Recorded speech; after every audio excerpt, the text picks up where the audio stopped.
mempraktikkan prinsip-prinsip doa. Satu, doa kepada Bapa.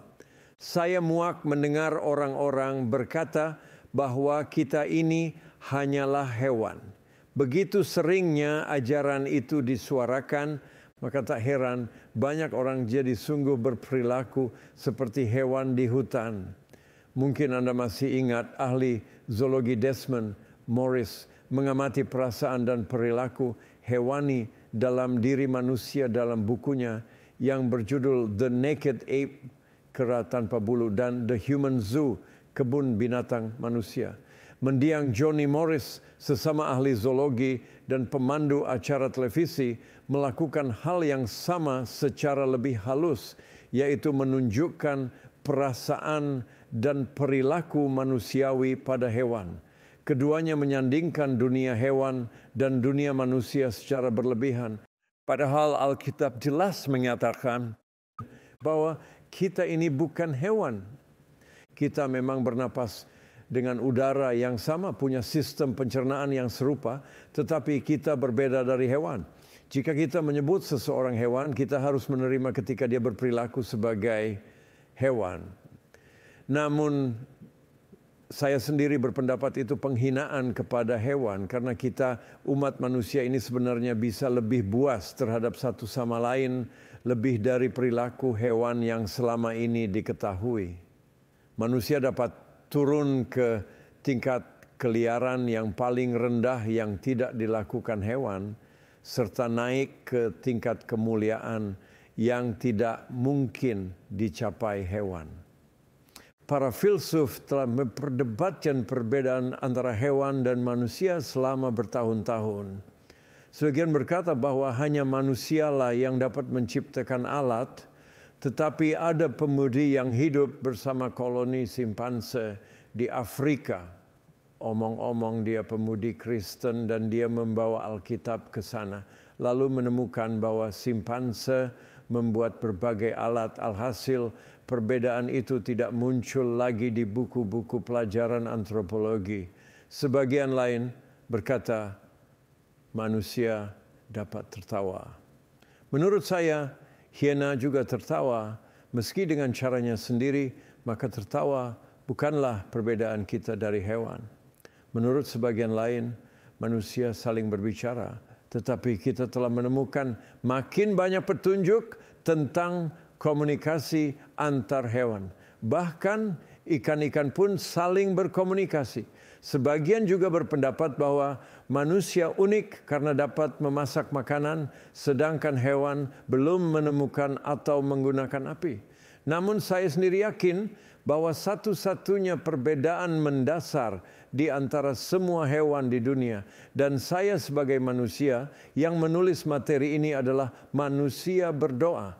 Anjing peliharaan yang jinak seperti Snoopy pun tidak pernah berhubungan dengan kuasa yang lebih tinggi. Tokoh-tokoh lain dalam animasi itu, Charlie Brown dan Lucy, pernah duduk lalu bertanya-tanya tentang bintang-bintang. Tetapi Snoopy, si anjing peliharaan, tidak pernah melakukan itu.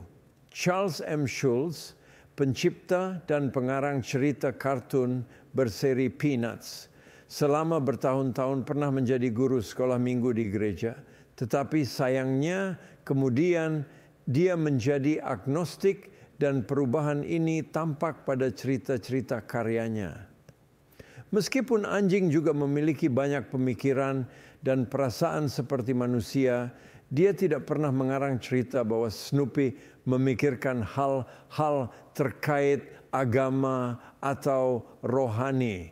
Hal yang demikian tentunya terlalu mustahil. Saya bisa saja berbicara tentang dunia ini kepada anjing peliharaan saya, tentang berjalan-jalan, tulang, sisa makanan, dan hal-hal lainnya. Dan memang dia akan mengerti. Tetapi saya tidak bisa berdoa bersama anjing peliharaan saya. Dia pun sama sekali tidak pernah menunjukkan tanda-tanda ingin berdoa. Berdoa adalah aktivitas unik umat manusia yang sudah ada dan dilakukan sejak awal mulanya. Sejauh sejarah umat manusia dapat ditelusuri, ditemukan bahwa pada zaman purba, manusia yang hidup dengan cara paling sederhana serta primitif pun percaya akan keberadaan kuasa yang lebih besar. Tuhan yang mulia itu ada, dia tinggal di atas di langit dan manusia dapat berbicara kepadanya. Ketika pergi ke Selandia Baru, saya sangat takjub oleh kepercayaan spiritisme yang masih kuat di antara orang Maori. Saya sampai bergidik karenanya. Maskapai penerbangan Selandia Baru memberi saya sebuah patung berhala hijau dari bahan plastik tiki. Saya merasa terhina karena pada zaman teknologi maju seperti sekarang, saya masih dianggap perlu diberi jimat pembuang sial sebelum terbang. Maaf, saya tidak bermaksud menghina negara Anda jika Anda orang Maori, karena kami di Inggris juga sama saja. Orang Maori percaya banyak dewa. Ada dewa langit, dewa laut, dewa sungai, dan dewa gunung. Namun saya kagum saat membaca bahwa ketika manusia pertama kali menjejakkan kaki ke Selandia Baru 1000 tahun yang lalu, ternyata mereka hanya percaya kepada satu Tuhan. Dan itulah Tuhan yang tinggal di atas di langit yang bernama Yah, yang merupakan bagian pertama dari nama Yahweh, yaitu nama Tuhan sendiri. Hal yang sama juga terjadi di tengah-tengah orang aborigin di Australia dan orang Pygmy di Afrika. Para ahli antropologi telah menemukan bahwa penyembahan kepada unsur-unsur di bumi merupakan tambahan yang muncul kemudian karena tercemarnya pengetahuan awal manusia yang asli bahwa ada satu Tuhan di atas di langit, kuasa di balik bintang-bintang, dan kita bisa berhubungan dan berbicara kepadanya. Lalu di sepanjang zaman manusia pun berdoa. Berdoa menjadi aktivitas yang naluriah. Menurut saya kebanyakan orang, setidaknya di negara ini dan sepertinya di seluruh dunia juga, berdoa dengan berbagai cara. Orang tahu mereka tidak mampu mengatasi masalahnya sendiri. Mereka berusaha menggapai ke atas, meski meraba-raba dan menebak-nebak caranya dengan berdoa. Demikianlah manusia berdoa, dan ini salah satu naluri kita. Namun yang akan saya bahas adalah doa orang Kristen yang bukan sekadar naluriah melainkan unik. Orang Kristen berdoa secara berbeda dari rahib Tibet yang memutar roda doa, atau orang Muslim yang bersujud di atas sajadah dengan menghadap arah Mekah. Ada banyak perbedaan yang nyata dalam doa, dan doa orang Kristen bersifat unik. Doa-doa yang lain bersifat naluriah saja dan telah tersebar di sepanjang sejarah umat manusia dengan berbagai bentuk, tetapi doa orang Kristen berbeda. Saya akan menjelaskan perbedaannya. Yang pertama, bagi banyak manusia di dunia, doa adalah urusan pribadi, sedangkan doa bagi orang Kristen tidak pernah sekadar urusan pribadi. Ada sisi doa yang penting sehingga orang Kristen tidak mungkin berdoa sendirian saja. Jika Anda membandingkannya dengan Islam yang sedang berusaha menyebarkan ajaran di Inggris, Anda akan menemukan bahwa dalam agama Islam orang bisa berdoa sendirian. Orang Muslim percaya Muhammad sebagai Rasul dan Nabi Allah, tetapi mereka sebenarnya tidak membutuhkan Muhammad karena orang Muslim dapat berdoa kepada Allah. Nah, orang Kristen tidak bisa begitu. Unsur paling minim yang harus ada untuk orang Kristen dapat berdoa adalah 4 sosok pribadi. Tanpa keempatnya, orang Kristen tidak mungkin dapat berdoa. Siapa 4 sosok yang harus ada ini? Diri sendiri, Bapa, Putra, dan Roh Kudus. Kita berdoa kepada Bapa melalui Putra dan di dalam Roh. Semua yang berbeda pasti bukanlah doa Kristen. Inilah maksud saya bahwa setidaknya harus ada 4 sosok yang terlibat dalam doa kita, dan orang Kristen tidak mungkin berdoa sendirian saja.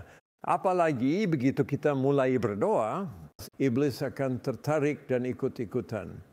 Inilah salah satu alasan mengapa doa itu pertempuran dan masalah penting. doa melibatkan 5 sosok ini. Lagi pula Anda akan menemukan bahwa iblis tidak pernah muncul sendirian. Ada antek-anteknya. Saat berdoa, jika Anda sungguh menembus masuk alam surgawi, Anda akan menemukan banyak pihak ikut masuk. Lalu Anda akan berperang, bukan melawan darah dan daging, melainkan melawan kuasa-kuasa dan roh-roh jahat di udara. Ini tertulis dalam Efesus pasal 6 dan konteksnya tentang berdoa. Banyak pihak ikut terlibat, jumlah yang lebih banyak biasanya berarti lebih aman, dan ada banyak janji dalam Alkitab bagi orang Kristen bahwa jika 2 atau 3 orang di antara kita bersepakat di bumi tentang apapun juga, doa kita akan menjadi berkuasa. Demikianlah dalam kekristenan tidak ada doa yang hanya urusan pribadi sendirian saja. Dari pribadi yang satu ke sesosok pribadi lain. Dalam agama-agama lain memang ada, tetapi doa orang Kristen tidak pernah merupakan urusan sendirian. Doa Kristen selalu bersifat publik. Dalam doa, kita maju ke garis depan, memasuki arena, dikelilingi banyak saksi, berperang melawan kuasa-kuasa dan roh-roh jahat kepada Bapa melalui Putra dan di dalam Roh. Iblis ada di bawah tumit kita dan para anteknya ada di belakangnya. Para malaikat pun tertarik dan melibatkan diri ketika orang berdosa bertobat. Maka doa merupakan urusan yang amat sangat publik. Dalam materi ini saya akan memberikan kiat-kiat praktis untuk membantu Anda. Perhatikan saat Yesus mengajarkan berdoa secara pribadi, dia berkata, masuklah ke dalam kamarmu, tutuplah pintu dan berdoalah kepada Bapamu. Bapamu di situ adalah Bapa yang disebut saat Yesus mengajarkan doa Bapa kami. Itu bukan Bapanya Yesus atau Bapa orang yang berdoa itu saja. Yesuslah satu-satunya yang menyebut Bapa kami. Tentang berdoa sendiri, Anda juga diajar untuk menutup pintu dan meminta untuk kami diberi makanan kami yang secukupnya. Jelas Yesus menunjukkan bahwa doa bukan urusan pribadi yang sendirian. Doa selalu merupakan urusan di hadapan orang lain, bagian dari keluarga dan bagian dari kumpulan bersama. Bahkan dalam kebutuhan Anda apapun, pasti ada sesama anggota keluarga Tuhan yang membutuhkan hal yang sama saat itu dan Anda dapat mendoakan orang itu sambil Anda sendiri berdoa. Itulah sebabnya saat memimpin doa di upacara pemakaman, bagi para pelayat yang berduka, saya menyebutkan bahwa ada upacara pemakaman lain juga dan orang lain yang berduka juga.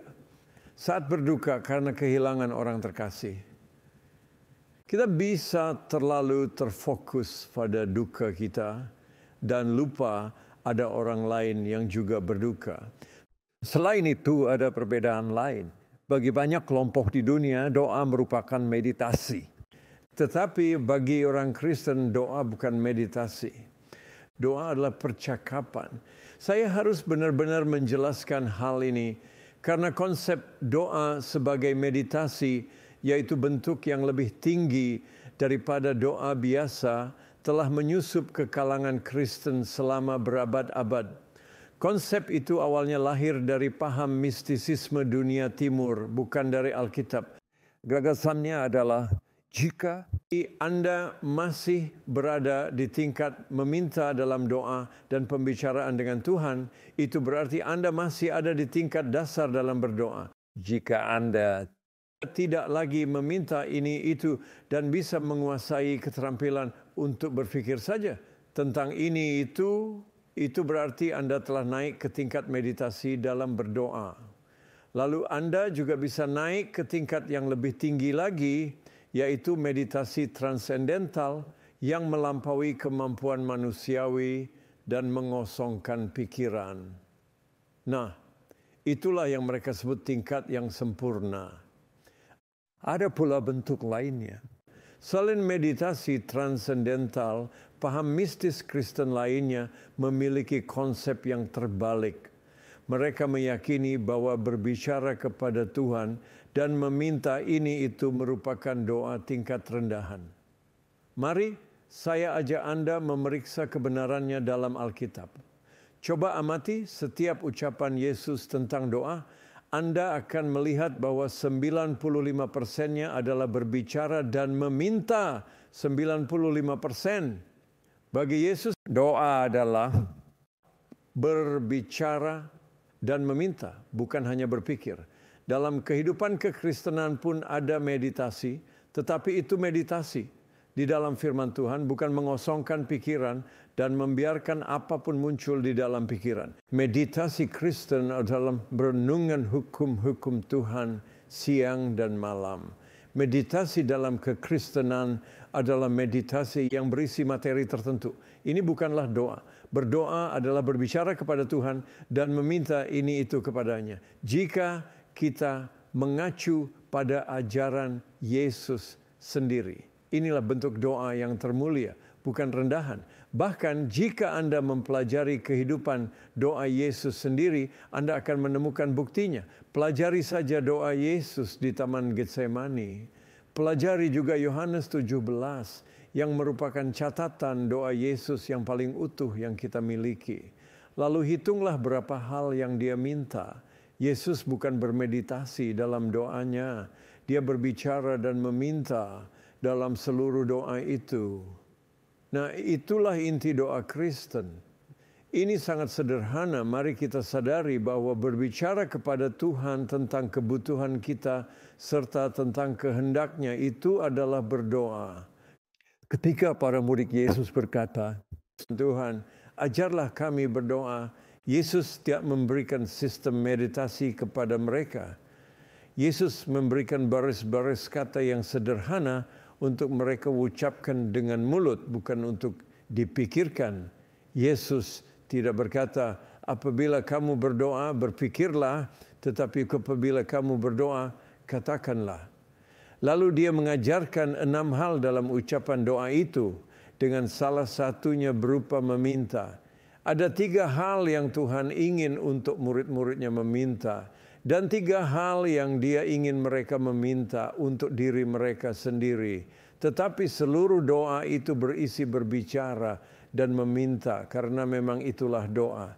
Kebenaran itu sangat nyata sekaligus sangat sederhana. Saya menunjukkannya karena orang Kristen pun kadang terjebak di dalam konsep meditasi mistis dan berpikir harus naik ke tingkat doa yang lebih tinggi. Doa itu sederhana.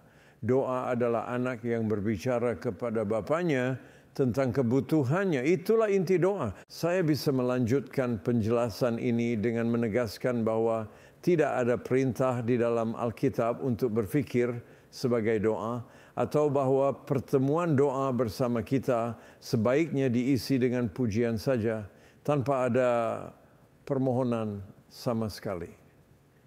Tuhan menyukai doa dan pujian. Dia tidak menganggap yang satu lebih mulia daripada yang lainnya. Dan dia tidak mempertentangkan keduanya.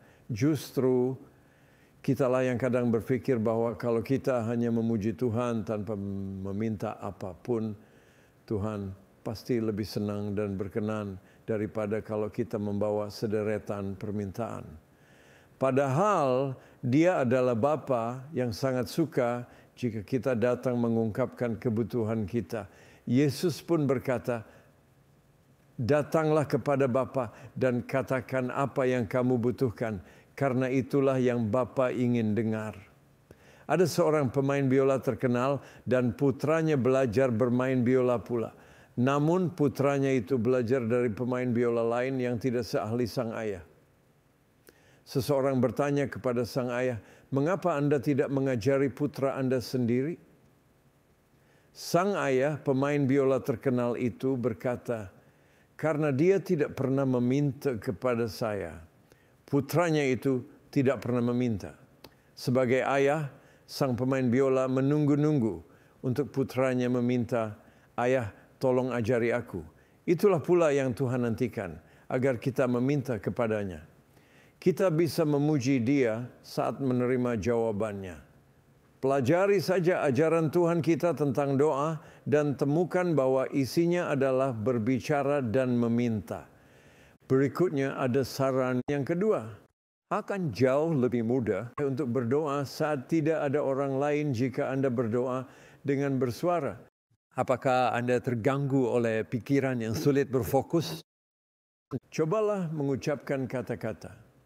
Kata-kata dapat diucapkan dengan teratur, tidak seperti pikiran yang sering berterbangan tanpa fokus. Ini jelas sekali dan Anda dapat mencobanya.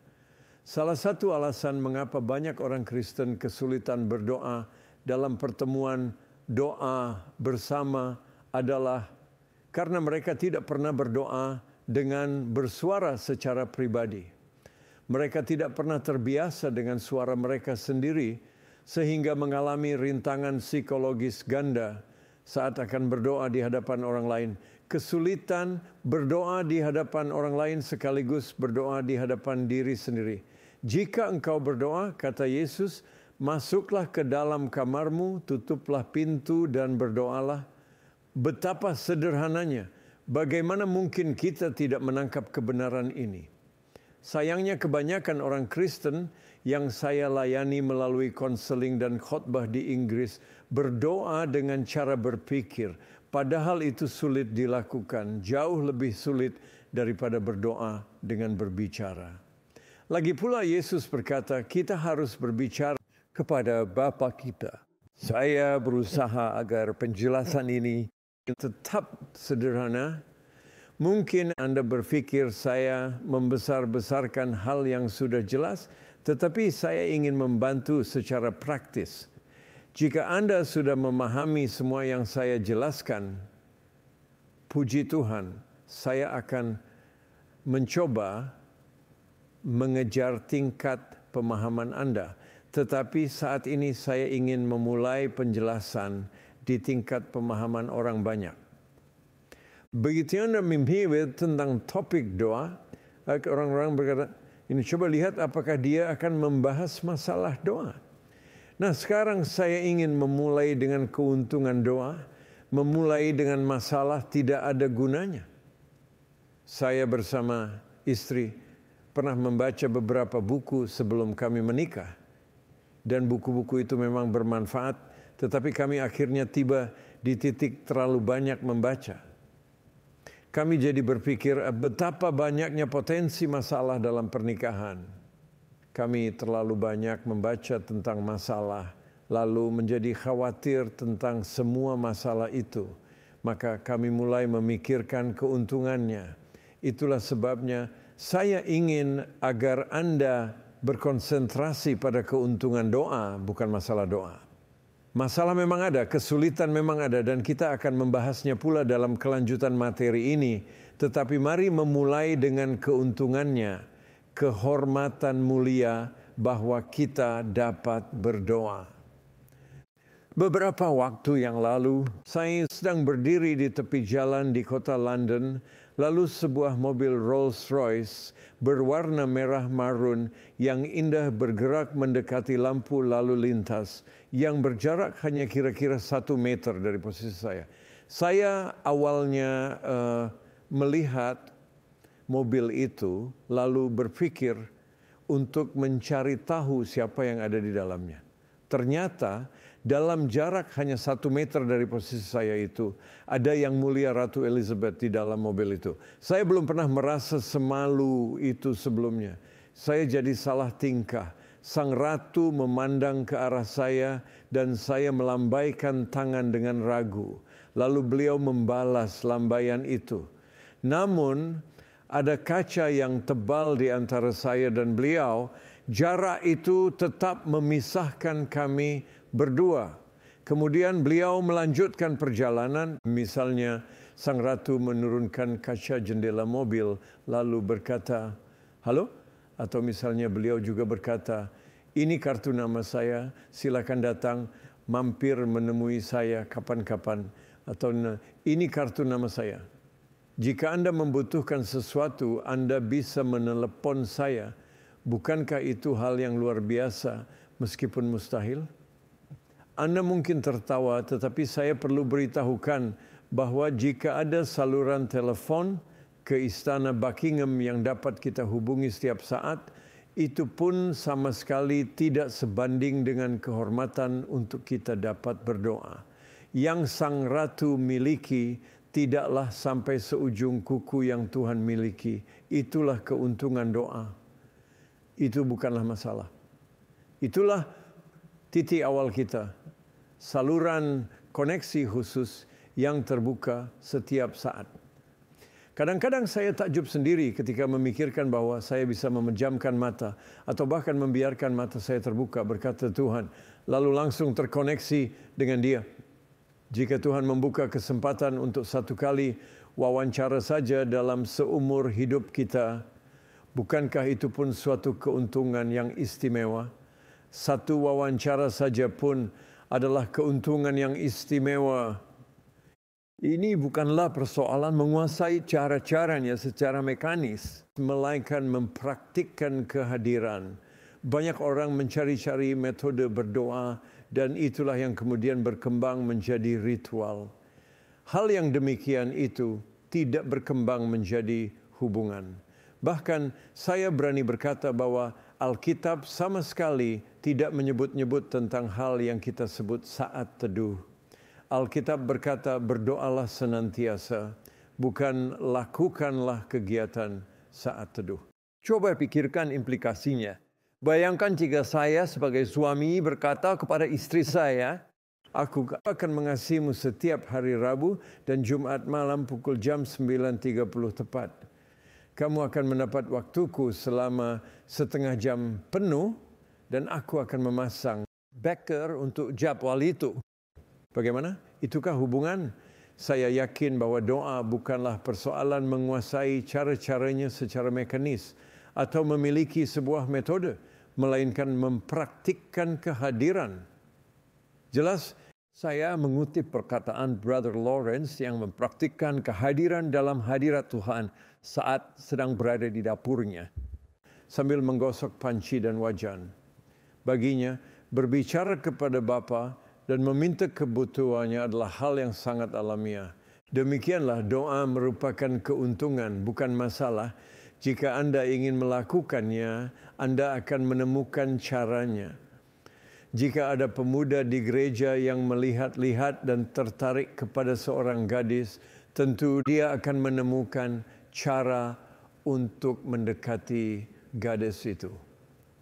Dia akan menyusun langkah-langkahnya sendiri, mengirimkan surat untuk si gadis, berada di teras gedung gereja setelah acara kebaktian, atau mengirimkan ungkapan cinta saat perayaan Valentine bulan Februari.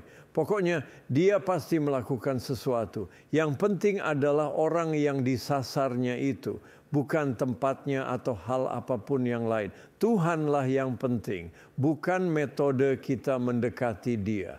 Bagi banyak orang doa adalah undian keberuntungan, tetapi bagi orang Kristen doa adalah urusan iman. Undian keberuntungan yang saya maksud adalah bahwa banyak orang menganggap doa sebagai permainan nasib, seolah Tuhan berdiri di surga di hadapan tong besar di acara undian keberuntungan berhadiah. Kita menaikkan doa-doa kita, lalu Tuhan memasukkan semua doa itu ke dalam tong besar itu, memutar dan membolak-balikkan tong, lalu mengambil salah satu doa dari dalamnya, yang mudah-mudahan berisi nama dan alamat kita, serta permohonan yang kita doakan. Orang-orang yang telah menaikkan banyak doa tetapi baru menerima 1-2 jawaban saja, cenderung menganggap doa sebagai undian keberuntungan semacam ini seperti lotre. Berdua menganggap saya berolok-olok, izinkan saya menceritakan sesuatu yang pernah saya terima melalui pos. Sesuatu itu adalah sebuah surat yang berjudul Pikirkan Tentang Doa. Dan di bawah judul itu tertulis, percayalah kepada Tuhan dengan segenap hatimu, maka Dia akan menerangi jalanmu. Selanjutnya tertulis pula, doa ini dikirim kepada Anda untuk keberuntungan Anda dari lokasi asalnya di Belanda. Maaf, saya tidak bermaksud menyinggung, tetapi memang itulah lokasi asalnya. Doa ini telah 9 kali berkeliling dunia. Kini keberuntungan ini dikirimkan kepada Anda. Anda akan menerima keberuntungan dalam waktu 4 hari setelah menerima surat doa ini. Ini bukanlah lelucon. Keberuntungan akan tiba pada Anda melalui pos. Kirimkan 20 salinan surat doa ini kepada teman-teman yang menurut Anda membutuhkan keberuntungan. Jangan kirimkan uang dan jangan menyimpan surat doa ini. Surat doa ini harus dikirim tidak lebih dari 96 jam setelah diterima. Ada polisi di Amerika Serikat yang sudah mendapat uang $7.000 karenanya, dan seorang pria menerima $60.000 lalu kehilangan uang itu karena memutus rantai pengiriman surat doa. Wah, keberuntungan yang sulit sekali. Lalu ada bagian yang lebih serius. Saat berada di Filipina, Jenderal W, siapa pula orang ini, meninggal 6 hari setelah menerima surat doa ini dan tidak melanjutkan pengirimannya. Namun sebelum meninggal, dia menerima uang $775.000 dari hadiah yang dia menangkan, tetapi uang itu harus ditinggalkannya begitu saja. Jelas sekali, Anda sama sekali tidak perlu pusingkan surat yang tidak masuk akal seperti itu. Itu tong kosong yang nyaring bunyinya, kata-kata angin tanpa faedah. Yang saya sampaikan di sini adalah bahwa banyak orang merasa meminta ini itu kepada Tuhan adalah usaha coba-coba saja, siapa tahu berhasil. Namun bagi orang Kristen, doa bukanlah undian keberuntungan. Doa adalah urusan iman, ada kepastian di dalamnya. Jika ada satu prinsip saja yang mengeluarkan unsur keberuntungan atau siapa tahu dari doa, itulah prinsip yang harus kita perhatikan sekarang, prinsip iman. Meskipun ada pula prinsip-prinsip lainnya, saya akan berkonsentrasi pada prinsip iman.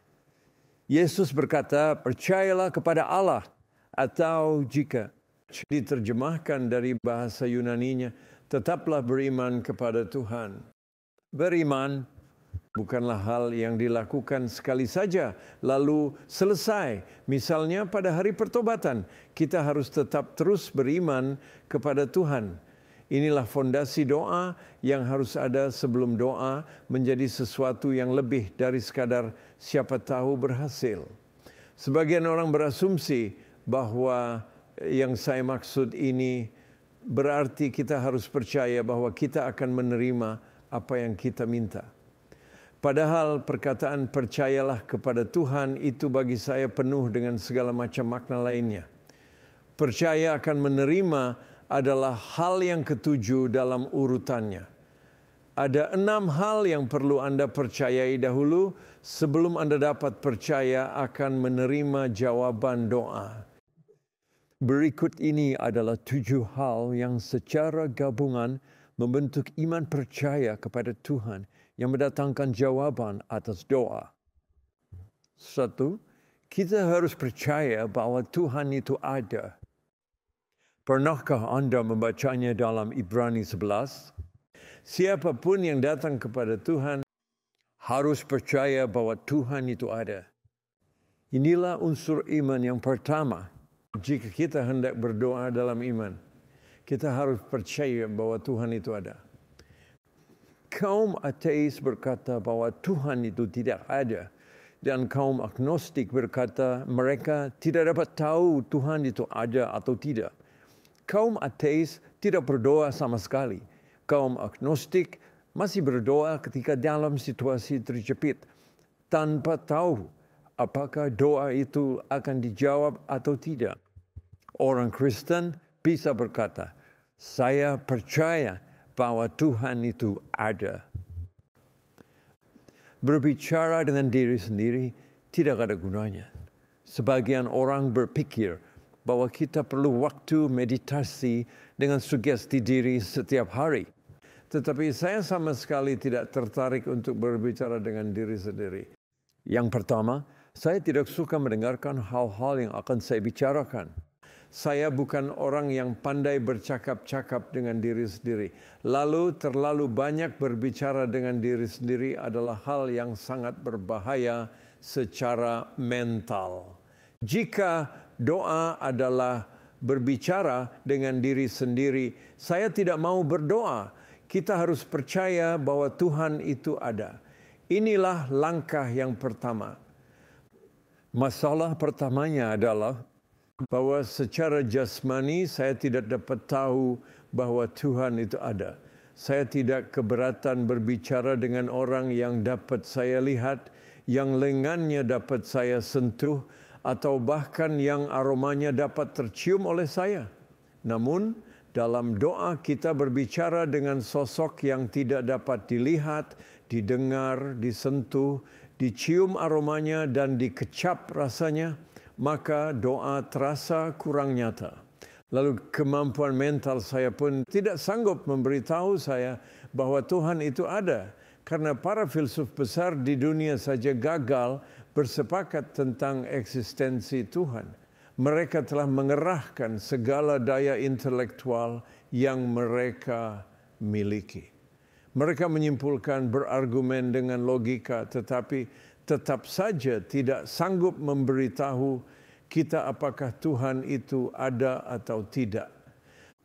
Secara jasmani dan secara mental, kita tidak mampu tahu pasti eksistensi Tuhan. Maka kita kembali ke area spiritual. Iman, inilah satu-satunya area kesadaran yang dapat menegaskan kepada kita bahwa Tuhan sungguh ada. Apakah Anda memperhatikan bahwa saya tidak menyebut tentang perasaan? Salah satu masalah mendasar dalam hal iman terungkap dalam pernyataan yang diucapkan banyak orang. Saya tidak bisa merasa bahwa Tuhan ada. Coba tunjukkan di dalam Alkitab di mana dikatakan bahwa kita perlu merasa bahwa Tuhan ada. Alkitab hanya berkata kita perlu percaya, beriman bahwa Tuhan itu ada. Kadang kita akan merasakan kehadiran Tuhan begitu dekat sehingga seolah kita bisa menyentuhnya, tetapi seringkali tidak demikian. Alkitab tidak mempermasalahkan apakah Anda merasakan kehadiran Tuhan atau tidak. Alkitab hanya mempertanyakan apakah engkau percaya bahwa Tuhan ada? Bukan merasa. Ini bukanlah persoalan siapapun yang berdoa harus merasa bahwa Tuhan ada. Firman Tuhan itu cukup dan Tuhan selalu menepati perkataannya. Maka oleh iman, entah kita merasa atau tidak, kita dapat berkata, Bapa kami yang ada di surga, Engkau ada. 2, kita harus percaya tidak hanya bahwa Tuhan itu ada, tetapi juga Tuhan itu sosok pribadi, bahwa Dia itu memiliki sosok. Dia bukan sekadar sesuatu. Ada banyak istilah atau sebutan yang orang gunakan untuk Tuhan. Beberapa tahun lalu, seorang uskup di Woolwich memopulerkan suatu istilah dalam bukunya yang berjudul Honest to God, jujur kepada Tuhan, yaitu dasar keberadaan diri kita. Bagi saya, sulit sekali untuk berbicara kepada dasar keberadaan diri kita. Sebagian orang lain menyebut Tuhan kuasa kehidupan. Berbicara kepada kuasa kehidupan pun sama saja sulitnya. Itu seperti berbicara kepada stop kontak listrik di dinding. Bukankah di situ ada daya listriknya? Nah, semua istilah itu hanyalah sesuatu, bukan sesosok pribadi. Sebelum dapat berdoa, kita harus percaya bahwa Tuhan itu ada, sekaligus bahwa Dia adalah sosok pribadi, bukan sekadar sesuatu. Kebanyakan orang berkata, memang ada sesuatu yang lebih besar daripada semesta ini. Ada kekuatan di luar sana. Namun kita tidak berdoa kepada suatu kekuatan. Kita berdoa kepada Tuhan yang merupakan sosok pribadi. Doa tidak nyata Jika dilakukan kepada suatu kuasa atau kekuatan saja, uskup tadi mengakui bahwa karena dia percaya Tuhan itu dasar keberadaan dirinya, kehidupan doanya hancur berantakan karena dia tidak tahu dia berdoa kepada siapa. Dia berbicara dengan dasar keberadaan dirinya sendiri. Dengan kata lain, dia berbicara kepada dirinya sendiri. Seorang mahasiswa sekolah hukum di Guildford yang membahas topik ini bersama saya berkata, Tuhan, itu cuma sebutan untuk perasaan religius dan dia sungguh-sungguh.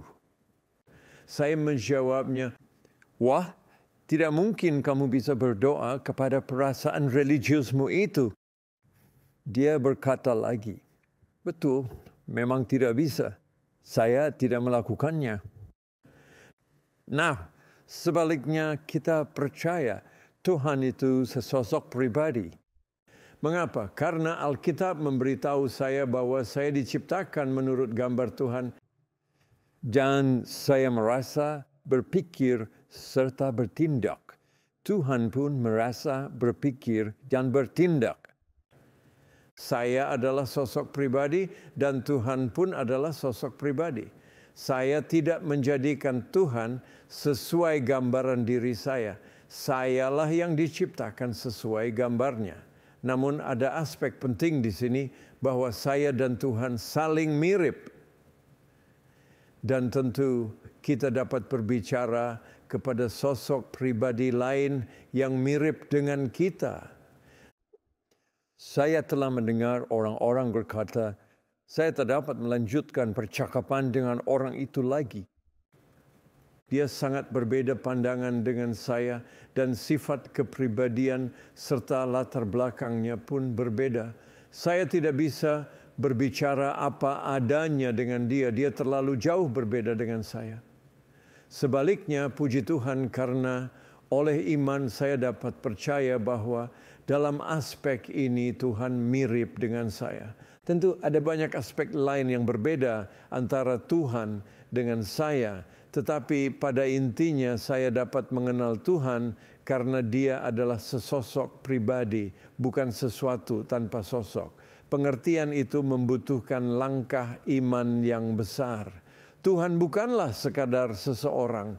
Perhatikan bahwa saya tidak menyebut bahwa Tuhan itu seseorang, tetapi saya berkata kita harus percaya bahwa Tuhan itu sosok pribadi yang bermakna jauh melebihi sekadar seseorang. Karena Tuhan memang jauh lebih dari sekadar seseorang.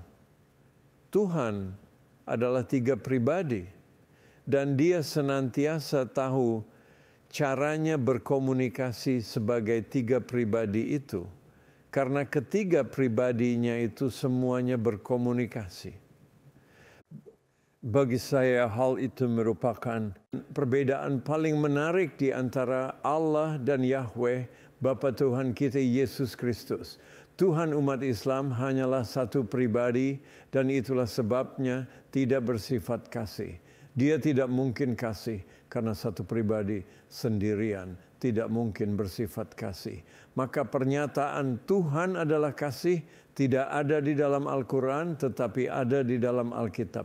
Jika Allah adalah Tuhan, ini berarti ada suatu masa ketika Tuhan sendirian saja tanpa ada pribadi lainnya. Bagaimana mungkin Allah mengasihi jika sendirian? Apakah Anda dapat memahami maksud saya? Tuhan adalah sosok pribadi. Bapa berbicara dengan anak putranya. Anak berbicara dengan Bapa. Sejak kekekalan, maka Tuhan itu sosok pribadi. Dan saya bisa ikut masuk ke dalam pembicaraannya itu.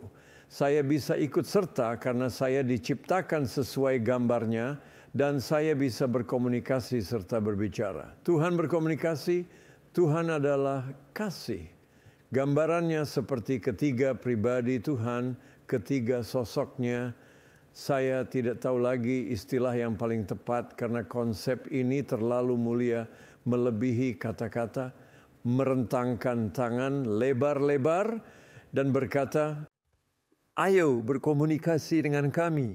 Kami ini sosok pribadi. Serta bercakap-cakap tentang sikapnya ini sebelum menciptakan kita manusia. 3. Berikutnya kita harus mengambil langkah iman dan percaya bahwa Tuhan dapat mendengar. Saat berkhotbah di gereja, saya menggunakan sistem pengeras suara agar seluruh jemaat dapat mendengar. Saya juga bisa berbicara melalui telepon lalu didengar dari jarak yang amat jauh. Ketika saya berada di Selandia Baru, saya bisa terhubung dengan istri saya di Inggris dalam waktu beberapa detik saja. Bahkan kami mengobrol melalui satelit-satelit di luar angkasa tanpa ada penundaan berarti di setiap pertanyaan maupun jawaban. Luar biasa. Manusia di bumi pun bisa berbicara dengan manusia yang sedang berada di bulan dengan sedikit saja penundaan waktu. Nah, sebelum terlalu jauh keluar dari topik, saya akan memberitahu Anda bahwa sejak awal mulanya, manusia yang berdoa dapat didengar sampai di surga yang tertinggi. Perlu iman yang besar untuk percaya bahwa Tuhan dapat mendengar kita masing-masing di tengah-tengah jutaan suara manusia lainnya. Masalahnya ada 2. Pertama, ada masalah jarak. Sejauh apa lokasi Tuhan itu? Tuhan ada di surga, langit yang tertinggi. Di mana lokasinya? Saya tidak tahu sama sekali. Saya hanya tahu bahwa suara saya dapat terdengar sampai langit tertinggi itu. Lalu masalah yang kedua adalah jumlahnya. Pernahkah Anda berada di dalam ruangan yang berisi begitu banyak orang yang semuanya berbicara sampai Anda tidak bisa mendengar perkataan orang?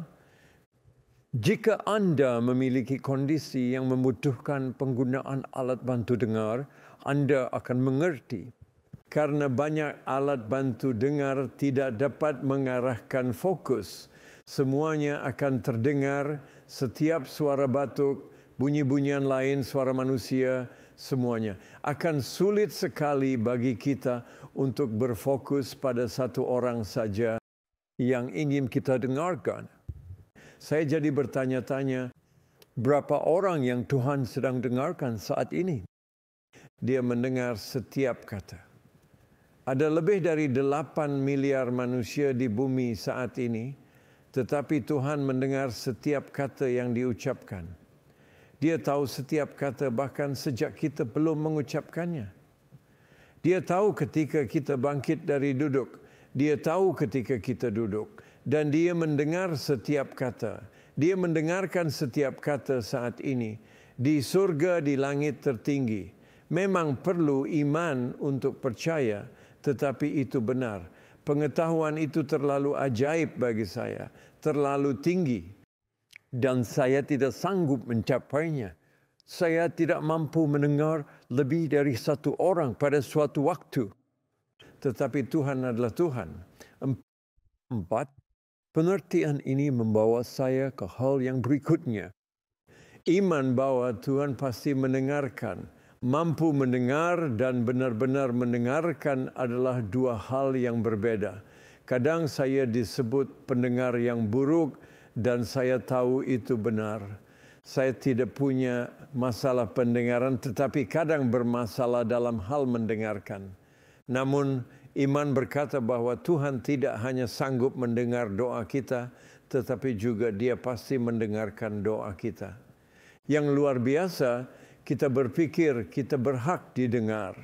Kita merasa punya hak untuk hidup, menikmati kesehatan, mengalami kebahagiaan, sehingga kita juga merasa punya hak untuk menuntut berbagai hal ini dari Tuhan, seolah-olah Tuhan adalah jaminan kesejahteraan kita.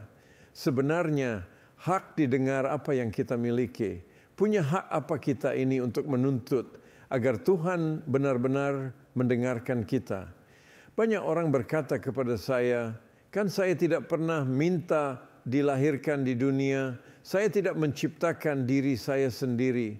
Tuhanlah yang menciptakan saya. Maka saya punya hak untuk meminta kesehatan dan kebahagiaan dari Dia. Tidak, kita tidak punya hak semacam itu. Saya akan menjelaskan alasannya yang sangat sederhana. Alasannya adalah Ketika Tuhan menciptakan dunia ini dan menciptakan kita, Dia berkata, semua ini sangat baik, sekarang engkau harus menjaganya supaya tetap baik. Lalu kita semua melanggar perintah Tuhan itu. Itulah sebabnya kita telah kehilangan hak untuk didengar. Kita tidak punya hak lagi. Dalam belas kasihannya, Tuhan tetap mendengarkan. Oleh iman, Anda dapat percaya bahwa Tuhan tidak hanya akan mendengar perkataan Anda, tetapi juga Dia akan sungguh-sungguh mendengarkan. Sadarkah Anda betapa banyaknya penghalang yang ada di antara Tuhan dan diri Anda? Jika selama usia 30 tahun Anda melakukan satu dosa saja setiap harinya, ada 10.000 dosa yang terkumpul sebagai penghalang di antara Tuhan dan Anda. Nah, hak didengar apa yang Anda miliki? Anda hanya punya hak untuk didengar jika Anda membereskan dosa-dosa Anda itu. Meski demikian, Tuhan tetap mendengarkan kita. Dia suka mendengarkan bukan karena keadaan diri kita, tetapi karena sifatnya sendiri. Tuhan suka mendengarkan karena Dia adalah sosok pribadi yang adalah kasih. Dia suka mendengarkan kita menyampaikan kebutuhan kita kepadanya. 5. Selanjutnya, kita harus percaya bahwa tidak hanya Tuhan pasti mendengarkan, tetapi juga Dia pasti menjawab. Percakapan yang hanya satu arah tentu merupakan hal yang menyedihkan, bukan? Bayangkan Anda berbicara sendirian saja tanpa dijawab. Cuacanya bagus sekarang ini. Kemarin juga cuacanya bagus ya. Semoga besok cuacanya juga bagus. Percakapan satu arah membuat kita harus terus berbicara sendirian. Doa kepada Tuhan adalah percakapan, bukan meditasi. Dan percakapan itu bersifat dua arah.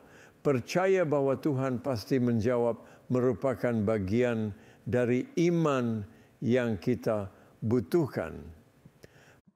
Percayalah kepada Tuhan bahwa Dia ada, bahwa Dia itu sosok pribadi, bahwa Dia mendengar, bahwa Dia benar-benar mendengarkan, bahwa Dia menjawab, bahwa Dia memiliki mulut dan telinga. Namun penting agar kita tidak mendikte Tuhan dengan jawaban doa yang kita inginkan. Ada saran praktis dari saya dalam hal ini. Jika Anda sejak awal mengatur bagaimana Tuhan harus menjawab doa Anda, hampir pasti Anda akan tidak menangkap jawaban aslinya. Tuhan sering mengubah caranya menjawab doa. Ada banyak cara Tuhan menjawab doa, dan saya baru tahu sebagian saja. Pertama, Tuhan bisa menjawab dengan menggetarkan udara sehingga telinga jasmani kita mendengar suaranya. Tuhan mampu melakukannya, tetapi jika Dia melakukannya, suaranya akan terdengar seperti deru guru. Maka syukurlah, Dia tidak menggunakan cara itu sering-sering. Tuhan mampu menggetarkan udara. Kita tahu bahwa ketika Tuhan berbicara, suaranya menyerupai deru guru. Karena dalam beberapa bagian Alkitab disebutkan bahwa orang-orang menceritakan suara yang mereka dengar ketika Tuhan berbicara. Ada orang-orang yang menangkap perkataannya, inilah anakku yang kukasihi, kepadanya aku berkenan. Jika Tuhan selalu berbicara dengan cara demikian, tentu orang-orang yang menyukai cara ibadah yang tenang dan teratur tidak akan datang ke gereja lagi. Kedua, Tuhan bisa berbicara kepada kita melalui pembahasan Alkitab yang kita lakukan. Pada saat-saat tertentu, ayat tertentu dalam Alkitab seolah melompat keluar, seolah ditulis khusus untuk kita dengan tinta berkilau serta mencantumkan nama dan alamat kita. Namun betapa fatalnya jika kita berusaha mendapat jawaban Tuhan dengan cara yang sama seperti yang lalu terus-menerus. Ketiga, Tuhan dapat berbicara kepada kita pula melalui suara batin kita yang begitu jelas sehingga kita berpikir seolah mendengarnya dengan telinga jasmani kita. Kadang saat jemaat keluar dari gereja setelah acara ibadah, ada orang yang berkata kepada saya, "Tahukah Bapak saat tadi Bapak berkata?" Itu adalah perkataan Tuhan kepada saya. Saya biasanya ingat apa saja yang saya katakan dalam khotbah saat setelah berkhotbah. Dan saya tahu bahwa saya tidak mengatakan hal yang orang itu maksud. Namun dia yakin saya mengatakannya. Sebenarnya yang terjadi adalah Tuhan berbicara begitu jelas di dalam hati orang itu. Dia mendengar suara Tuhan itu. Dan dia berpikir, sayalah yang mengatakannya. Karena secara jasmani, dia sedang mendengarkan saya berkhotbah. Sehingga bersikap terbuka untuk mendengarkan Tuhan juga.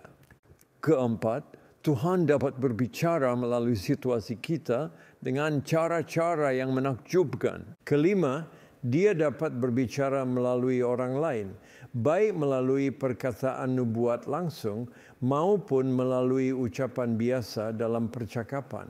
Yang terpenting adalah bagaimanapun cara Tuhan menjawab, bahkan kapanpun waktunya dia menjawab, kita harus percaya bahwa dia menjawab doa kita.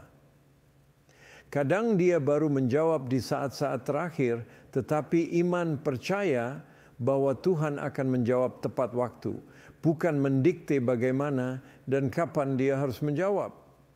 Kadang Tuhan menjawab seketika itu juga. Dalam perjalanan hidup saya sendiri, ada beberapa titik penting yang membawa jalan saya mengarah ke menjadi seorang pengkhotbah. Dan di semua titik itu, saya melihat berbagai macam cara Tuhan berbicara. Saat saya berpikir untuk mulai memasuki bidang pelayanan, pada suatu pagi saya berkata, Tuhan, Engkau harus menjawab saya sebelum tengah hari ini jika Engkau memang ingin saya masuk ladang pelayanan. Hari itu saya minum kopi bersama seorang teman pada sekitar pukul 11. Kami berdua sedang menjalani masa pelatihan menjadi petani dan peternak. Tiba-tiba tanpa sebab teman saya itu berkata, David, menurutku kamu nanti ujung-ujungnya akan menjadi pengkhotbah, bukan petani.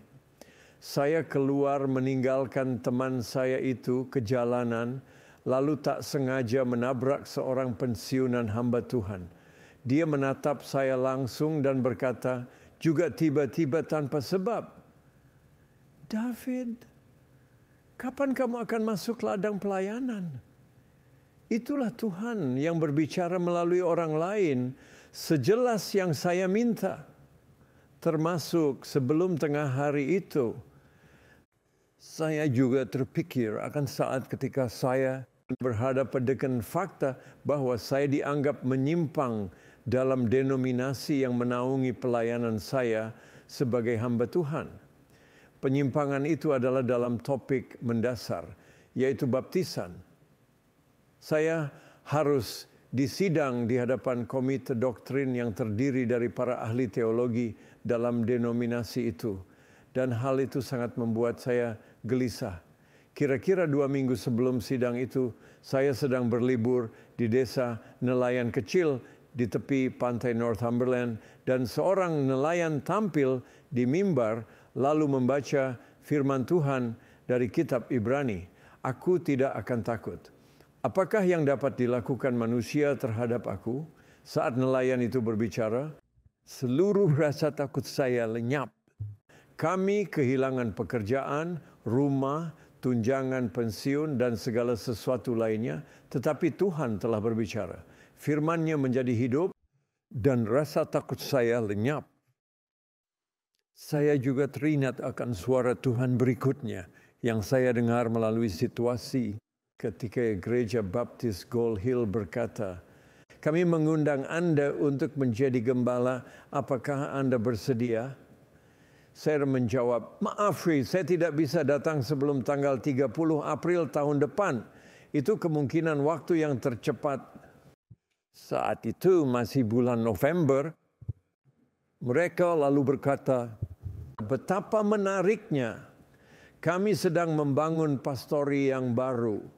Dan kepala proyeknya berkata bahwa pastori itu akan selesai dibangun pada tanggal 30 April mendatang. Benar saja, pastori itu selesai dan kami pindah ke sana tepat pada tanggal 30 April. Sangat tepat. Saya juga teringat ketika kami pindah ke Guildford, ketika gereja itu 2 kali menyurati saya dan berkata, "Bersediakah Anda datang ke Guildford dan menjadi gembala?" Saya membalas surat mereka dengan perkataan semacam, tidak ada hal apapun yang mengarahkan saya untuk melakukan apapun di sana. Namun pada suatu pagi, saat saya masih berada di kasur karena merasa tidak enak badan, ada kata Guildford di dinding kamar bagian atas. Saya jadi bertanya, Tuhan, apakah seharusnya saya tidak menolak undangan itu? Lalu istri saya masuk ke kamar membawa nampan berisi sarapan saya. Ada surat-surat juga di nampan itu, dan surat yang teratas adalah amplop bercap pos Guildford. Istri saya pasti ingat ketika saya mendatanginya setelah membaca surat itu. Lalu saya berkata, kita akan pergi ke Guildford. Kami merenungkan kembali semuanya dan melihat bahwa Tuhan berbicara melalui 1001 cara. Yang terpenting adalah kita percaya bahwa Dia pasti menjawab tanpa mendikte Dia bagaimana dan kapan Dia harus menjawab. Mudah-mudahan penjelasan ini cukup praktis bagi Anda. 6 adalah hal yang sangat penting pula bahwa kita percaya Tuhan sanggup bertindak. Kita juga harus percaya bahwa Dia adalah Tuhan yang hidup, yang aktif mengendalikan situasi, serta bahwa doa mengubah berbagai hal, bukan hanya mengubah manusia. Saya akan menyampaikan sebuah pelajaran filsafat yang sederhana kepada Anda. Ada 3 filosofi yang kita bahas di sini, teisme, deisme, dan monisme. Kaum teis berkata bahwa Tuhan menciptakan dan mengendalikan seluruh semesta. Kaum deis berkata bahwa Tuhan menciptakan seluruh semesta, tetapi tidak mampu mengendalikannya. Seolah Tuhan menciptakan jam tangan, lalu memutar kunci pernya, dan kini semesta berjalan dengan kendali dari dirinya sendiri. Kaum monis berkata bahwa semesta ini menciptakan dirinya sendiri dan mengendalikan dirinya sendiri. Filosofi monisme tidak membuka ruang sama sekali bagi doa, tetapi filosofi deisme telah menyebar luas di dalam gereja. Kaum deis berkata kita dapat berdoa tentang orang-orang karena Tuhan dapat mengubah manusia, tetapi kita tidak dapat berdoa tentang hal-hal karena Tuhan tidak lagi berkuasa mengendalikan hal-hal itu. Misalnya kita tidak dapat mendoakan cuaca karena cuaca dikendalikan oleh hukum alam. Kita dapat mendoakan diri sendiri, misalnya berdoa agar kita sabar atau mendoakan orang lain yang sedang sakit. Di sisi lain, kaum teis berkata bahwa Tuhan bukan hanya menciptakan, Dia juga mengendalikan. Suatu saat saya sedang mendengarkan lagu Elijah karya Mendelssohn, sebuah karya gubahan musik yang tiada tara untuk orkestra yang sebelumnya juga pernah saya dengarkan ketika di daerah Ein Gev di Danau Galilea pada malam hari Minggu Paskah. Sambil memandang taman, saya berpikir tentang Elia. Saya lihat kondisi taman itu sangat kering, sehingga saya berpikir, mana mungkin Nabi di Inggris berani berkata kepada Tuhan, Tuhan, hentikan hujan selama 3,5 tahun sampai kami sadar akan kesalahan kami.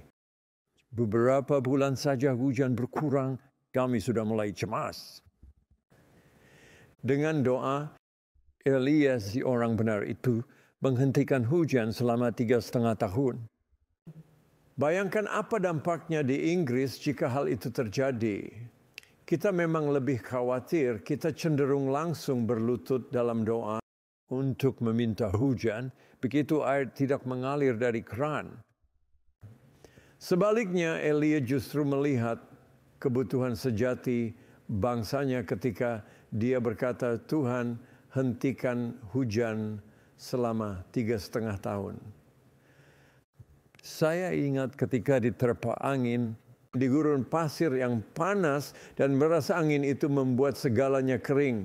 Saat itu saya jadi berpikir bagaimana keadaannya jika kondisi kering seperti itu berlangsung selama 3,5 tahun.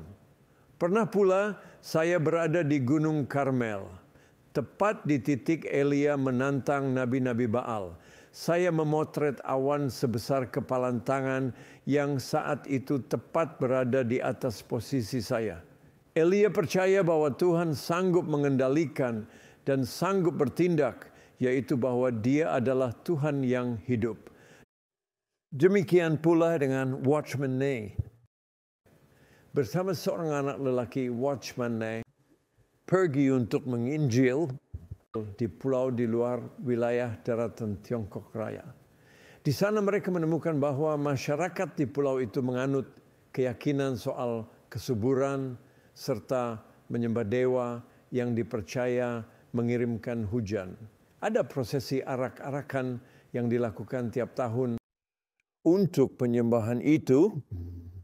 Dengan patung berhala dewa itu digotong oleh imam melewati jalan-jalan. Prosesi itu dilakukan pada musim kering dengan masyarakat setempat berjalan mengikuti arak-arakan patung berhala di bawah sengatan sinar matahari, sambil berdoa meminta agar sang dewa menurunkan hujan beberapa minggu setelahnya. Dan kemudian memang turun hujan. Watchman Nee dan anak lelaki yang membantunya itu memberitakan Injil, tetapi tidak ada dampaknya. Mereka pun berdoa tentang hal itu. Lalu si anak lelaki yang berusia 14 tahun berkata kepada Watchman Nee, mengapa kita tidak melakukan pelayanan Elia saja kepada mereka? Watchman Nee sendiri merasa imannya masih kurang mantap untuk hal itu, tetapi dia setuju. Maka mereka berdoa agar hujan turun tepat pada hari arak-arakan mengguyur si patung berhala. Selama beberapa minggu setelah doa itu, langit tetap biru tanpa awan. Pada pagi hari jadwal prosesi arak-arakan, langit pun tetap biru tanpa awan, sehingga iman Watchman Nee dan anak itu sedikit goyah. Namun awan mulai muncul ketika prosesi dimulai dengan patung berhala mulai turun ke jalan untuk diarak. Awan itu meluas dengan cepat dan hujan mulai turun. Segera saja hujan makin deras sehingga imam yang menggotong patung berhala terpeleset dan patung berhala itu jatuh lalu pecah. Sang imam cepat-cepat memasang kembali bagian-bagian yang copot, lalu mengumumkan kepada masyarakat bahwa ada kesalahan tanggal prosesi, serta prosesi akan ditunda sampai beberapa minggu setelahnya. Watchman Nee berkata, hujan tidak akan turun sampai pada hari Anda mengarak patung berhala itu lagi. Pada hari itulah nanti akan turun hujan. Benar saja, itulah yang kemudian terjadi.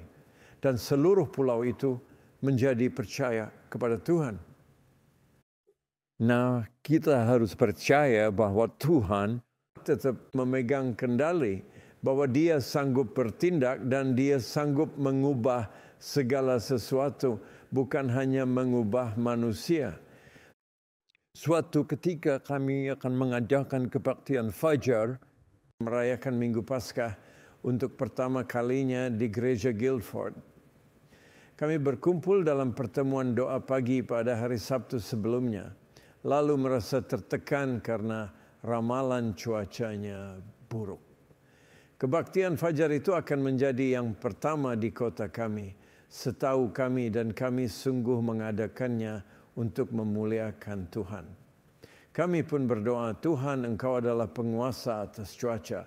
Kami berdoa agar kemuliaan-Nya dinyatakan bukan demi suksesnya kebaktian yang kami adakan atau demi pamor hebat untuk organisasi kami, bukan seperti mendoakan cuaca yang bagus untuk acara tamasya sekolah minggu. Kami berdoa meminta kemuliaan Tuhan dinyatakan pada kebaktian fajar yang pertama itu.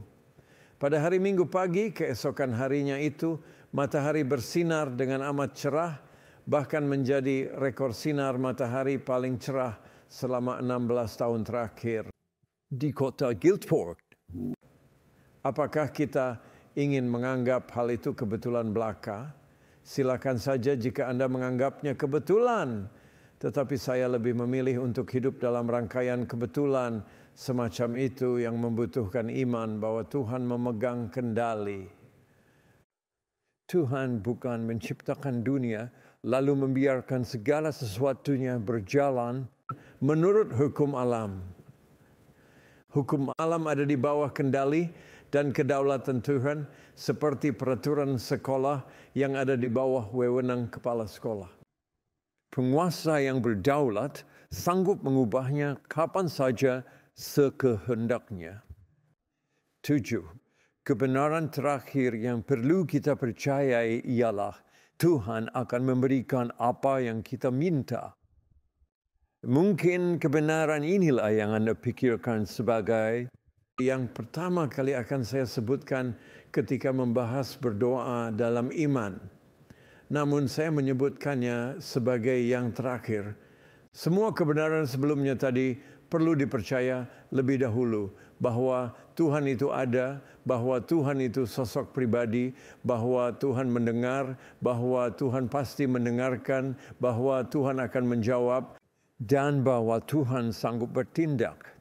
Hanya setelah kita yakin, percaya akan keenam kebenaran itulah kita dapat berdoa dalam iman bahwa kita akan menerima apa yang kita minta. Sebab iman yang demikian itulah yang diganjar dengan jawaban doa.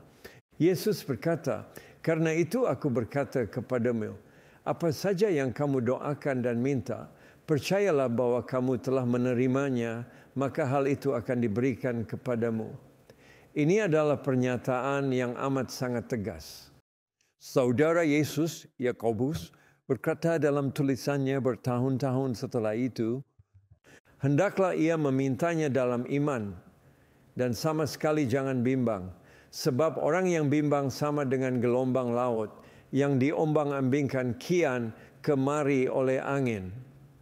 Jangan bimbang, inilah masalahnya. Kebimbangan timbul, kekhawatiran masuk. Akankah yang didoakan ini terjadi? Akankah semuanya baik-baik saja? Menurut ajaran Yesus, kekhawatiran adalah kesaksian fitnah tentang Bapa Surgawi kita. Hai kamu yang kurang percaya. Saya mempunyai banyak sekali kisah tentang hal ini. Memilih yang mana yang sebaiknya diceritakan lebih dahulu cukup sulit.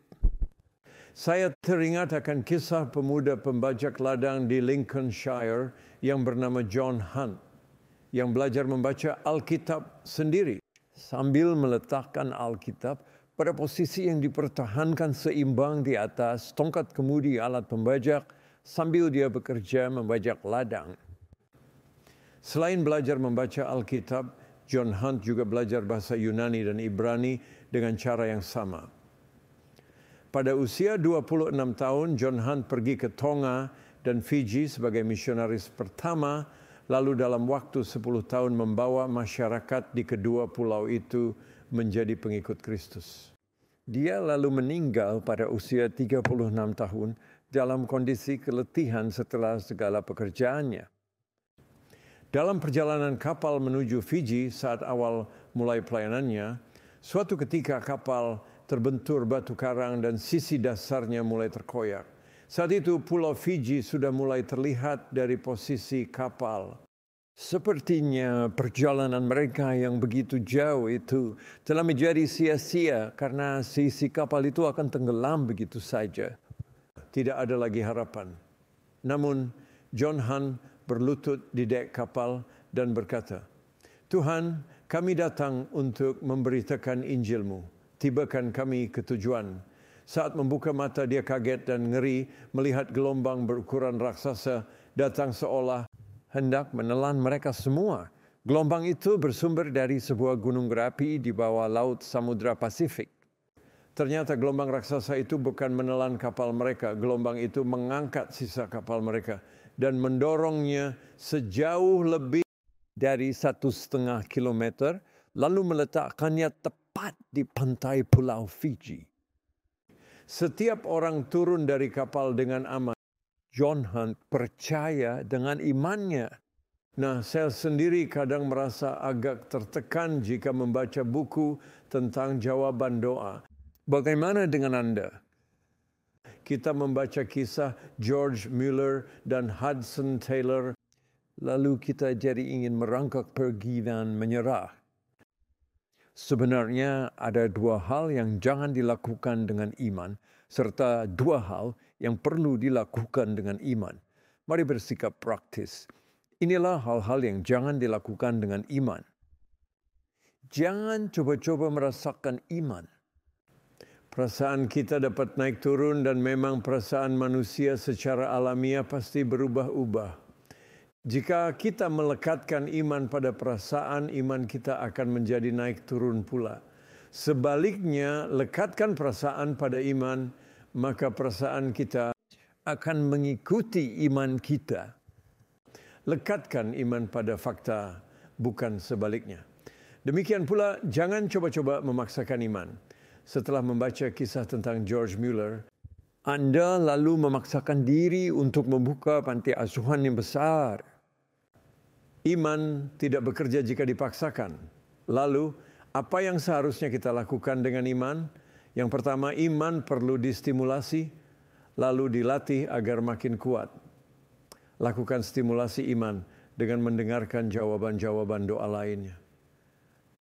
Ada seorang remaja pria di jemaat gereja saya yang mengalami sedikit masalah saat mengikut acara tamasya sekolah. Dalam perjalanan dengan bus, dia ingin makan buah jeruk yang ada di dalam paket makan siang yang diberikan. Masalahnya, di mana dia harus menaruh kulit jeruk itu nantinya? Asbak-asbak di dalam bus sudah penuh semua dan dia tidak ingin memasukkan kulit jeruk itu di dalam sakunya. Yang dilakukannya kemudian menarik. Dia berdoa dalam iman, meminta Tuhan untuk mengurus masalah itu. Lalu seorang teman menepuk bahunya dan bertanya, "Mau kamu apakan kulit jeruk itu?" Dia bertanya balik, "Memangnya kenapa kamu bertanya?" "Soalnya aku suka makan kulit jeruk." Jawab si teman, "Bolehkah kulit jerukmu itu kuminta?"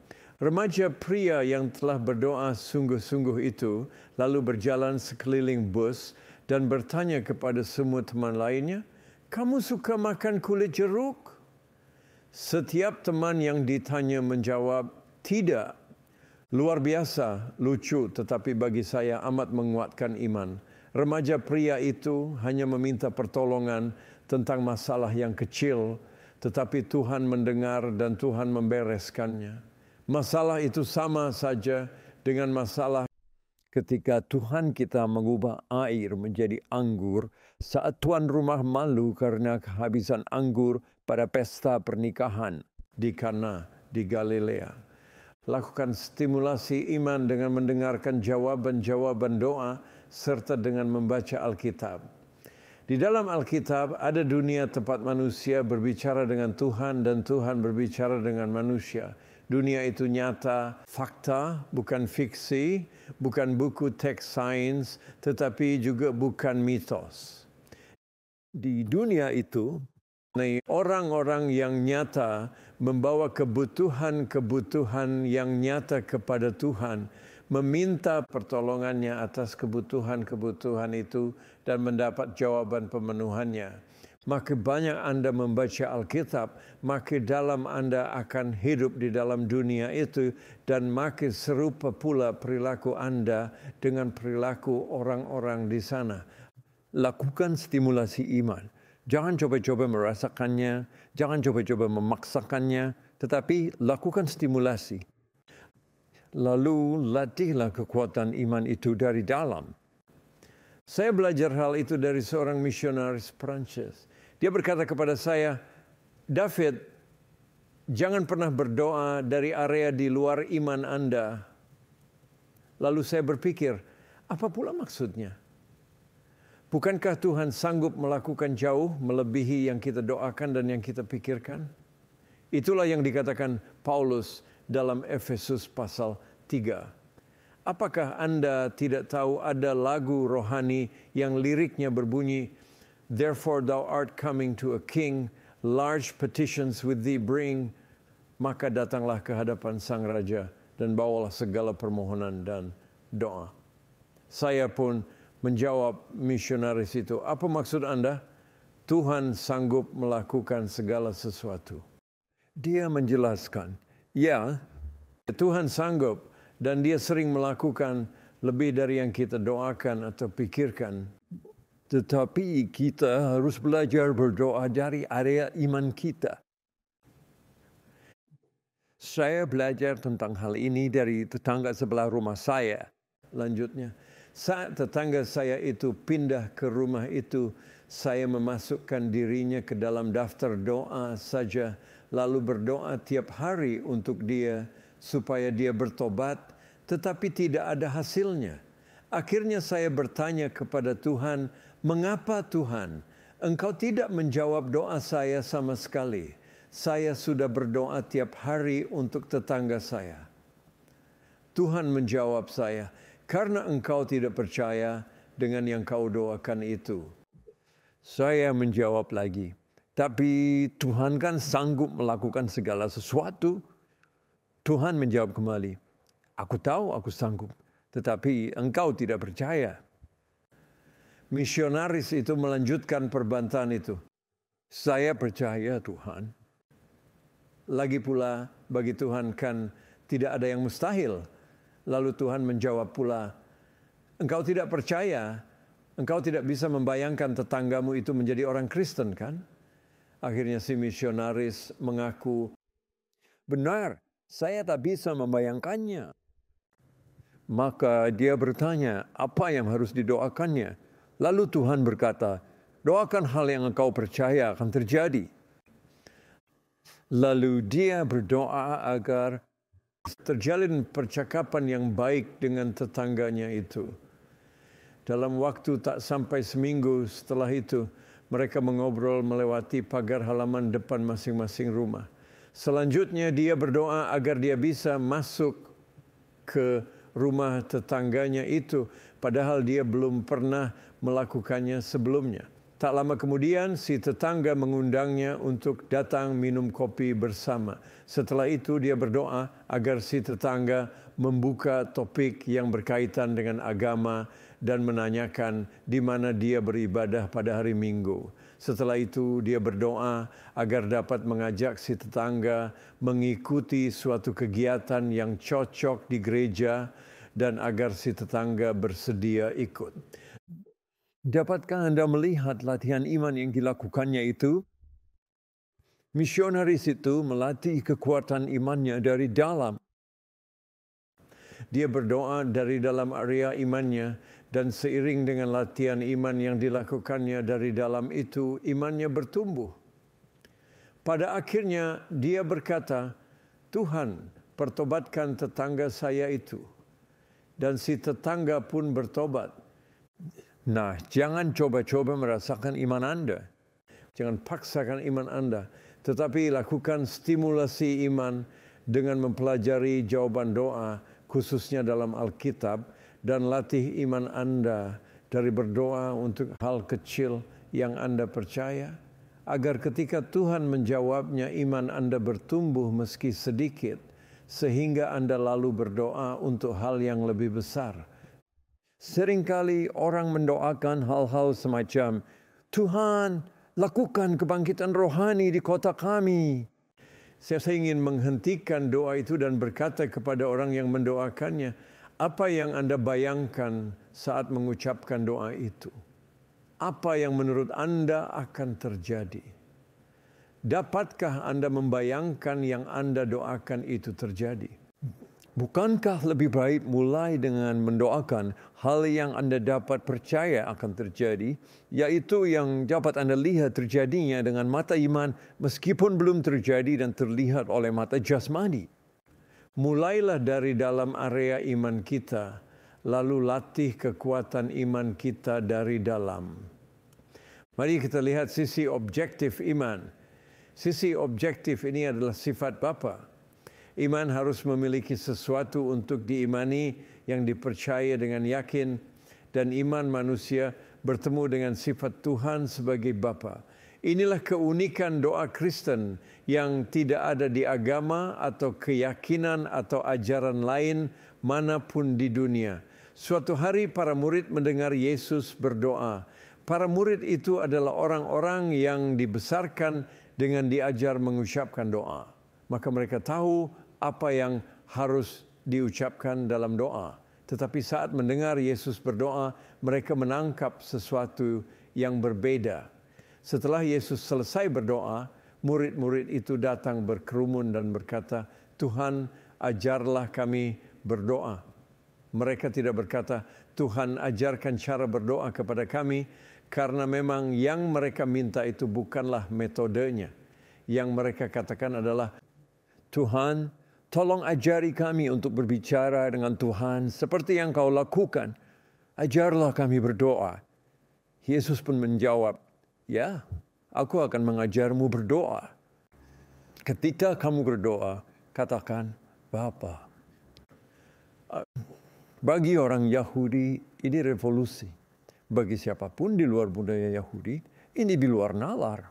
Tanyakan saja kepada orang-orang yang tidak bergereja tetapi mengaku percaya Tuhan, lalu hitung berapa dari mereka yang biasa menyebut Tuhan sebagai Bapa. Tidak ada.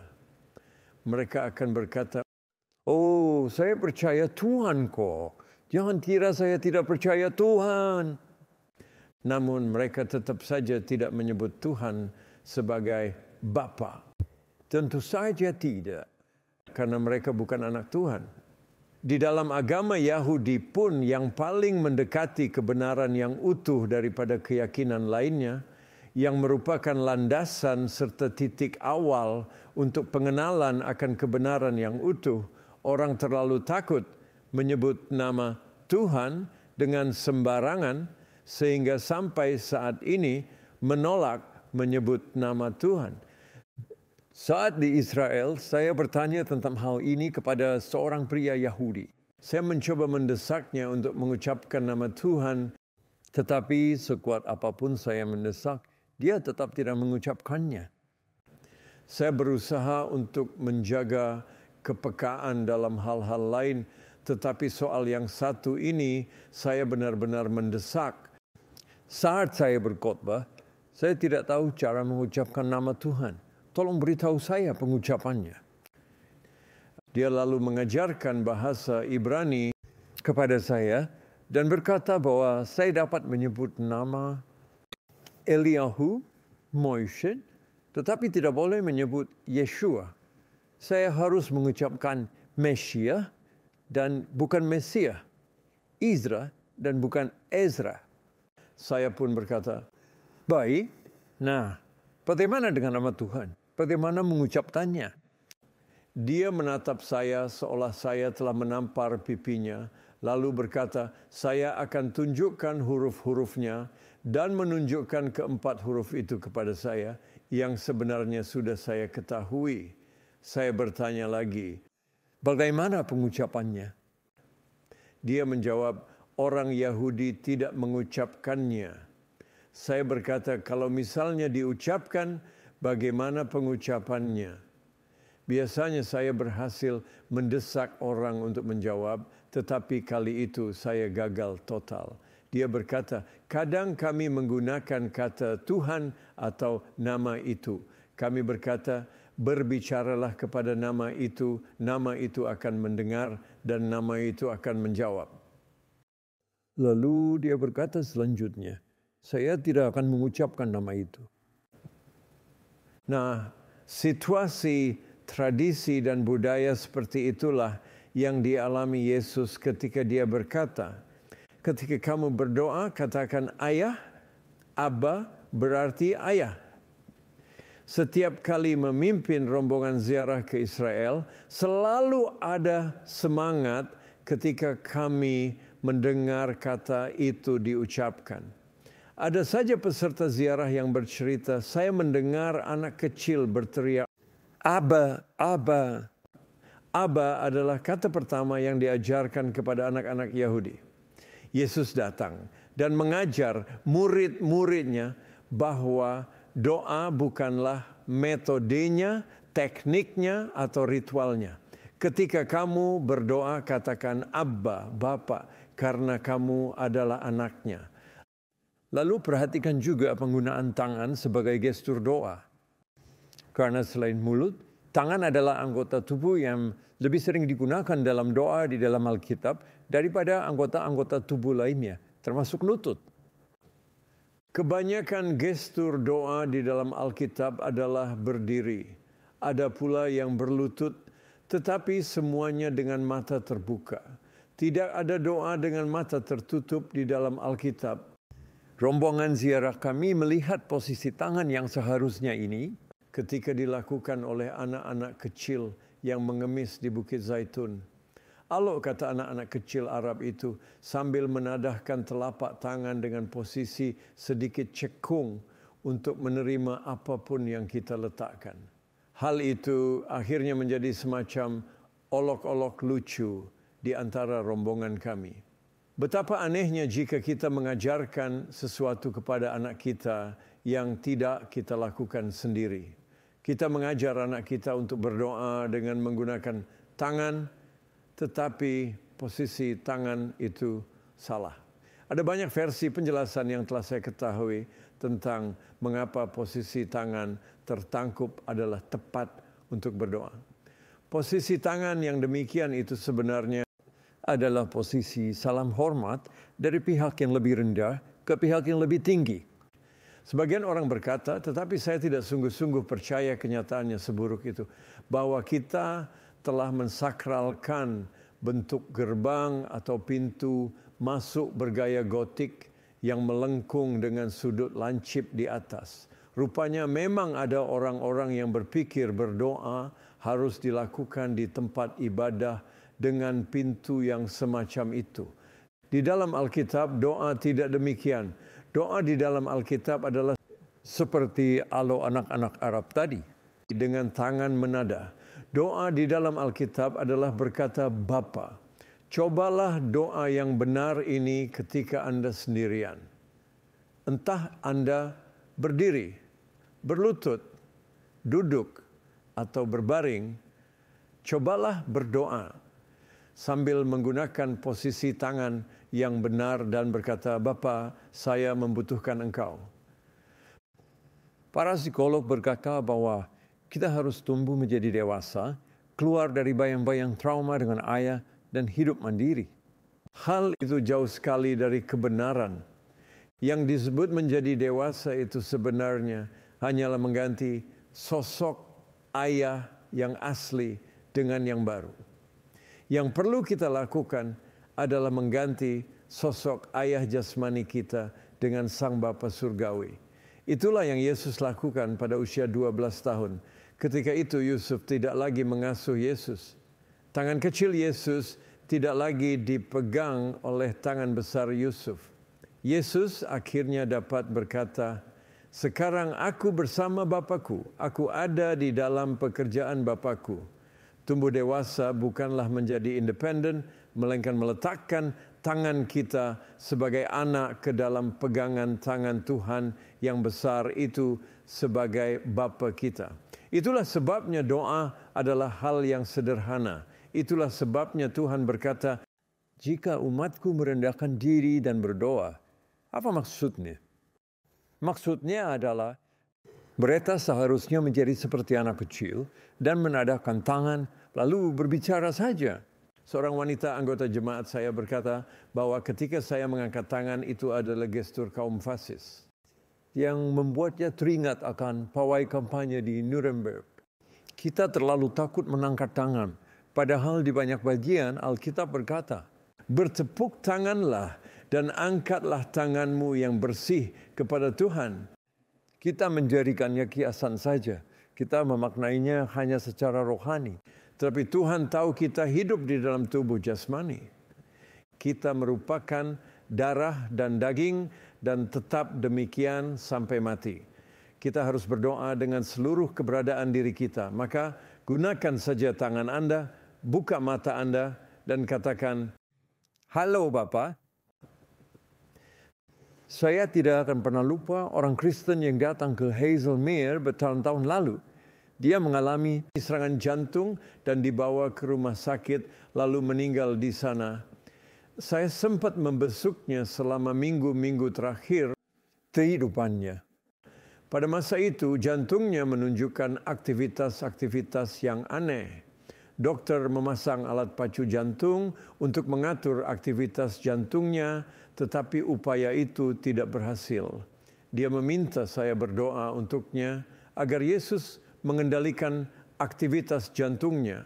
Lalu Yesus menjawab doa itu.